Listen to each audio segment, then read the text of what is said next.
मान लेते हैं ये गांठ है, मान लेते हैं ये गांठ है, ये ट्यूमर है, ये रसौली है, या कोई भी आउटग्रोथ है, मुंह पे है, गले पे है, कोई भी कहीं बॉडी में लाइपोमा है। अब डॉक्टर बोलता है इसकी बायोप्सी करनी है। बायोप्सी क्या होती है? यहां से एक टुकड़ा काटा जाएगा, ये मैंने एक टुकड़ा निकाल दिया और मैंने इसको निकाल लिया, तो मैंने इसकी बायोप्सी कर दी, ये टुकड़ा निकल गया, दिख रहा है आपको? अब ये टुकड़ा इसका हिस्सा था, ये सही था, अब इसका टुकड़ा निकाला, अब इस टुकड़े की जांच होगी, ये लेबोरेटरी चला जाएगा। चलो मान लेते हैं ये लेबोरेटरी चला गया, इसको लेबोरेटरी भेज दिया हमने। अब ये नॉर्मल है और ये जिसका टुकड़ा निकला है। अच्छा, अब ये टुकड़ा निकल गया, अब क्या होगा? अगर तो आपकी इम्यूनिटी स्ट्रांग है, अगर आपके शरीर में बल है, ताकत है, तो बॉडी इसको हील कर लेगी अपने आप।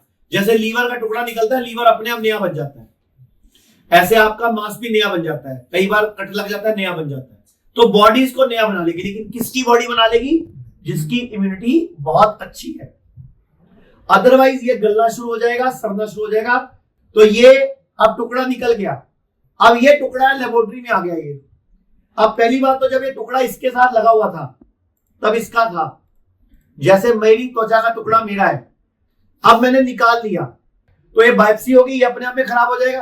अब ये टुकड़ा निकल गया, अब ये टुकड़ा इससे हटने के कितनी देर बाद मर जाएगा भाई? कितनी देर बाद मर जाएगा? ये 1 दिन बाद, 2 दिन बाद, 3 दिन बाद सड़ने लग जाएगा।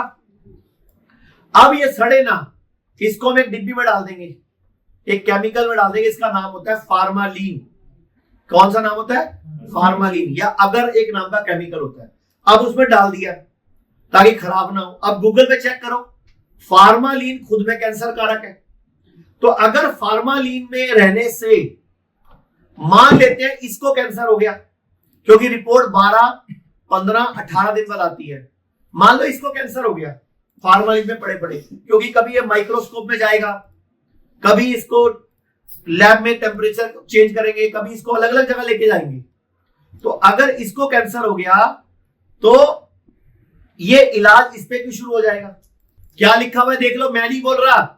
जब ये सॉल्यूशन में होता है और इसको कार्सिनोजेनिक माना जाता है और ये नेशनल टॉक्सिकोलॉजी प्रोग्राम एनटीपी के तहत लिस्टेड है। आप साइंस समझो, मैं कुछ भी बिना साइंटिफिक एविडेंस के नहीं बोलता। अगर साइंटिफिक एविडेंस नहीं है तो मैं बात नहीं करूंगा। तो ये टुकड़ा इसके साथ था तो इसका था, अब ये अलग हो गया, ये मर गया, अब इसको कैंसर हो गया, तो इलाज इस पर क्यों शुरू कर रहे हो? एक काम हो सकता है, दूसरा हो सकता है इस टुकड़े में कैंसर ना आए, हो सकता है आपके इस टुकड़े को कैंसर नहीं हो। मान लिया फार्मालीन में भी रह लिया, नहीं हुआ, इसको कैंसर नहीं है, लेकिन जब टुकड़ा निकला अब यहां कैंसर हो गया, तो क्योंकि यहां भी टुकड़ा निकाला, तो मैं आपसे हाथ जोड़ के विनती करता हूं, ये बायोप्सी मत कराया करो। अगर आपको बायोप्सी करानी है तो आप ब्लड बेस्ड बायोप्सी करा लो, HRC टेस्ट करा लो या ब्लड बेस्ड बायोप्सी करा लो।